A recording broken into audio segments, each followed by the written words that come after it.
Another question that I was doing for quant. So this one is a pretty fun game, I'd say. So you generate a uniform random number from 0 to 1. You can generate additional random numbers as many times as you want for a fee of 0.05 per generation.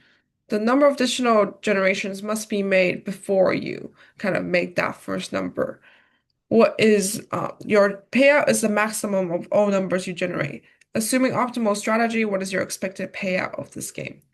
So the idea is that okay, our n has to be large enough such that um we get the max value, but at the same time small enough so that like we're not paying additional extra 0.05 to kind of um get the maximum value. So that's kind of what we're trying to do.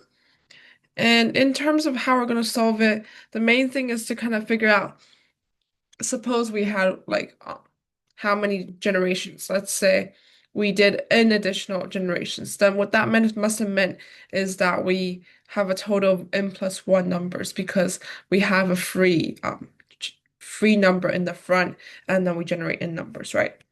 So yeah, so that's kind of how we're doing it. And then the cost of additional generation is 0.05 n plus one. Yeah. And yeah, maximum. So this is what we're gonna do. Like basically our payout at the end is the expected value of the maximum of our generations. Um, so that means that for this, the maximum would be n divided by n plus one. I'll kind of go over why that's the case. Basically, this is just CDF and PDF. Um, and then if we were to substitute our value into this, we would get n is equal to n plus 1. So our payout would just be n plus 1 divided by n plus 2. So yeah, that would be our expected payout.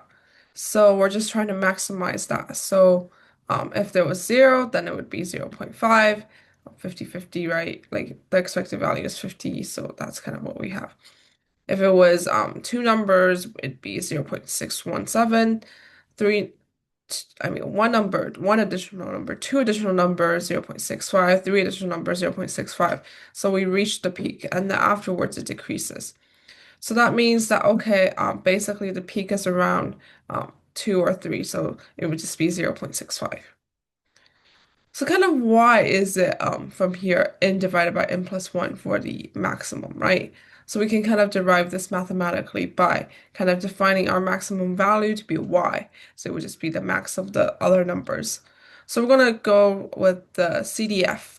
Basically the idea that, okay, I'm just taking the probability of everything that's less than or equal to that. So for anything that was larger than, it must have meant that all of the things were smaller than or equal to that thing for something to be smaller than or equal to. So that must have meant that since each of them is independent, it would just be the product of their probabilities. And this is distributed from 0 to 1. The chances of that each of them happening, let's say, is y, then it'd just be y to the n, right? And then for the PDF, it would just be the derivative with respect to the CDF. So this is pretty straightforward. Y to the n would just be n times y to the n minus 1. And the expected value would just be the integral from 0 to 1 of the value times the PDF. So it would just be y times f of y. And since f of y is this, we get n of y to the n. And then we take the integral of that. So it just be that. We put in the bounds. And there we have it, that expression. So that's how we get it. So it makes quite a bit of sense that, okay, we know that the main idea of this is kind of just to find a maximum value where payout is maximized. And the approach for doing that is kind of just writing a equation for the expected value of the maximum equals n divided by n plus 1. And from there, it's just kind of working out what is the kind of peak for that value. And then n divided by n plus 1 is kind of derived using CDF and PDF. Cool. End it off here.